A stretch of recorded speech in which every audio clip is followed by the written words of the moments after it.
अच्छे कर्मों का फल कब तक मिलता है और पाप की कमाई कब तक ठहरती है।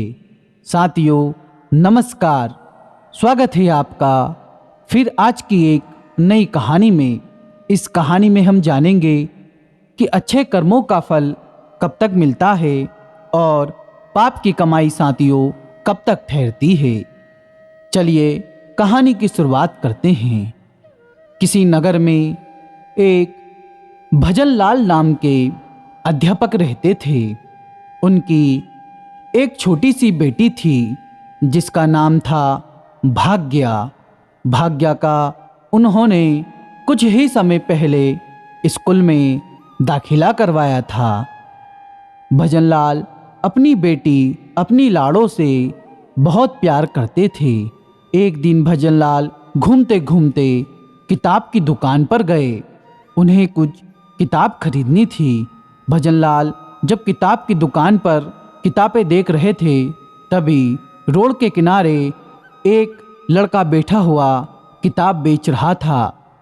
बड़ी ठंड थी। लड़के ने फटी सी स्वेटर पहन रखी थी। भजनलाल की जैसे निगाहें उसके पास जाती है, भजनलाल देखते हैं कि ये लड़का आखिर क्यों किताब बेच रहा है। कई लोग वहाँ पर आते हैं और बिना किताब लिए उस लड़के से चले जाते हैं। भजनलाल दया खाकर उस लड़के के पास जाते हैं और उस लड़के से कहते हैं कि बेटा, तुम्हारी उम्र तो पढ़ने की है और तुम इस उम्र में किताबें बेच रहे हो, क्या ऐसी क्या बात है, तुम्हें स्कूल जाना चाहिए। लड़का कहता है कि ठीक है चाचा जी आप सही कह रहे हैं, पर मेरा दाखिला मेडिकल में हुआ है और मेरे पिताजी एक मजदूर हैं जो होटल में काम करते हैं। मुझे अपने मेडिकल के दाखिले में जो फीस जमा होगी उसी के लिए कुछ पैसे इकट्ठे करने हैं। भजनलाल कहते हैं कि बेटा, तुम्हारी किताबें कितने की होगी, बताओ, मैं खरीद लेता हूँ। लड़का कहता है कि आप जो चाहे वो दे दीजिए। भजनलाल कहते हैं नहीं नहीं बेटा, तुम बताओ कितने की किताबें हैं।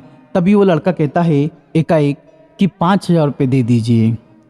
साथियों ना चाहते हुए भी भजनलाल के मुख से निकल जाता है कि भाई, तेरी इन किताबों के तो कोई भी 500 रुपये भी नहीं देगा और तू 5,000 मांग रहा है। लड़का निराश हो जाता है। दोस्तों, हमारे हिंदू धर्म में कहा जाता है कि यदि किसी की मदद ना करो तो उसे निराश भी नहीं करना चाहिए। किसी के दुख को दूर ना कर सको तो उसे दुखी नहीं करना चाहिए और किसी की पीड़ा को कम नहीं कर सको उसे दर्द भी नहीं देना चाहिए। साथ ही साथ किसी का अच्छा ना कर सको तो उसका बुरा भी नहीं करना चाहिए। भजनलाल की बात सुनकर वह लड़का दुखी हो जाता है। उसकी आंखों में आंसू आने लगते हैं। भजनलाल समझ जाते हैं और सांत्वना देते हुए उसे कहते हैं कि बेटा बताओ, मैं तुम्हारी क्या सहायता कर सकता हूँ। वह लड़का फिर से अपनी कहानी दोहराता है और पूरी बात बताता है। कहता है कि कुछ पैसे तो मेरे पिताजी दे देंगे, लेकिन बाकी 5,000 रुपये की मुझे सख्त ज़रूरत है।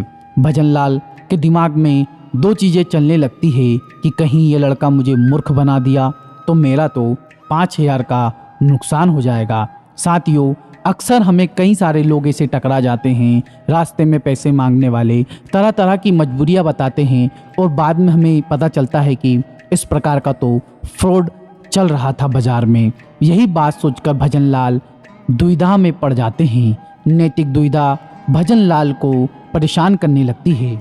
भजनलाल सोचते हैं कि दिल की सुनूं या दिमाग की सुनूं। दिमाग कहता है कि भजनलाल सहायता मत कर। दिल कहता है कि दिमाग तो बेवकूफ़ है, इसकी सहायता कर, ये पढ़ लिख लेगा, आगे जाकर कुछ बन गया तो देश के लिए काम करेगा, इसका भविष्य संवर जाएगा। भजनलाल अपने दिल की सुनते हैं और अपनी जेब से 5,000 रुपये देकर अपने दिमाग के ऊपर कंट्रोल करके उसे दे देते हैं।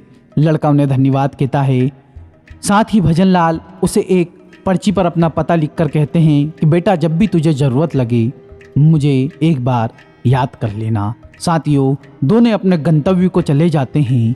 करीब 2 से 3 माह के बाद भजनलाल को एक पत्र मिलता है पोस्ट ऑफिस के द्वारा उसमें लिखा होता है कि आपका बहुत बहुत धन्यवाद, मैं आपका अमर विश्वास, मैंने अपने मेडिकल की पढ़ाई का दाखिला ले लिया है।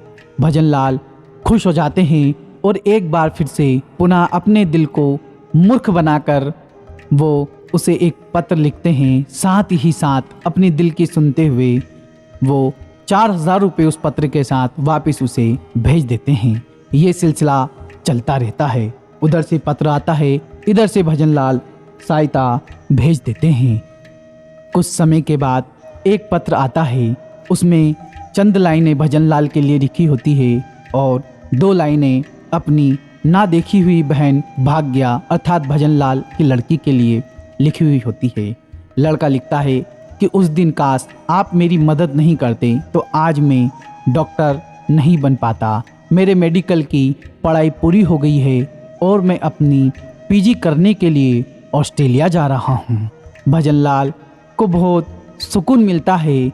वह सोचते हैं कि कितना अच्छा किया मैंने अपने दिमाग को बेवकूफ़ बना के अपने दिल की सुनी। साथियों, समय बीतता जाता है। इधर भाग्या भी बड़ी हो जाती है। भजनलाल को इसकी शादी की चिंता होने लगती है। ये एक किसी बड़े परिवार में भाग्या की रिश्ते की बात चलाते हैं और शादी फिक्स हो जाती है।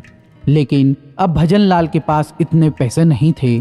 तभी अचानक एक पत्र आता है और जैसे ही वो भजनलाल पत्र खोलते हैं, देखते हैं कि पत्र के अंदर $1000 का एक चेक बना हुआ है और उसमें लिखा है कि आप इससे मेरी ना देखी हुई बहन भाग्या की शादी कीजिएगा। भजनलाल को थोड़ा अच्छा लगता है, थोड़ा उनका टेंशन कम हो जाता है। शादी वगैरह की तारीखें फिक्स हो जाती है। जिस दिन शादी थी उसके 2 दिन पहले भजनलाल के दरवाजे पर एक बड़ी सी BMW कार आकर रुकती है और उसमें से एक सुंदर सुशील युवक उतरता है। साथ ही उसके परिवार वाले भी उसके साथ रहते हैं। लड़का आता है और कहता है कि आदरणीय, आपने मुझको पहचाना नहीं। भजनलाल को लगता है कि कहीं तो मैंने इसको देखा है। लड़का कहता है, मैं वही लड़का हूँ जिसकी आपने फुटपाथ पर 5000 रुपये देकर मदद की थी।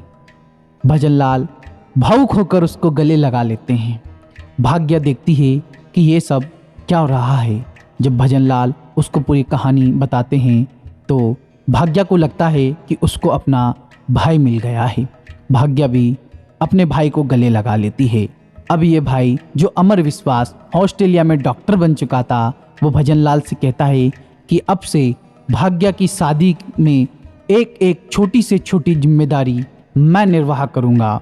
और वह बड़ी धूमधाम से भाग्या की शादी करता है और शादी होने के बाद एरोप्लेन में बैठकर फिर से ऑस्ट्रेलिया चला जाता है। साथियों, इस कहानी का सुनाने का उद्देश्य सिर्फ इतना ही है कि आप अपने कर्मों पे विश्वास कीजिए। यदि आपने अच्छे कर्म किए हैं तो आपको उसका फल जरूर मिलेगा, कभी भी मिलेगा, लेकिन जरूर मिलेगा। इसलिए कर्म प्रधान है। किसी के साथ अच्छा करोगे तो अच्छा मिलेगा, बुरा करोगे तो बुरा मिलेगा। अनायास रूप से आ गया धन, यदि आपने पाप रूप से किसी से धन कमाया है तो याद रखना 10 साल तक वह धन आपके पास रहेगा। जैसे ही 11वां साल लगेगा, पूरा ब्याज सहित वह धन आपके पास से नष्ट हो जाएगा।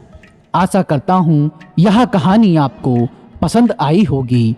यदि यह कहानी आपको पसंद आई तो हमारे वीडियो को लाइक और चैनल को सब्सक्राइब करना ना भूलें।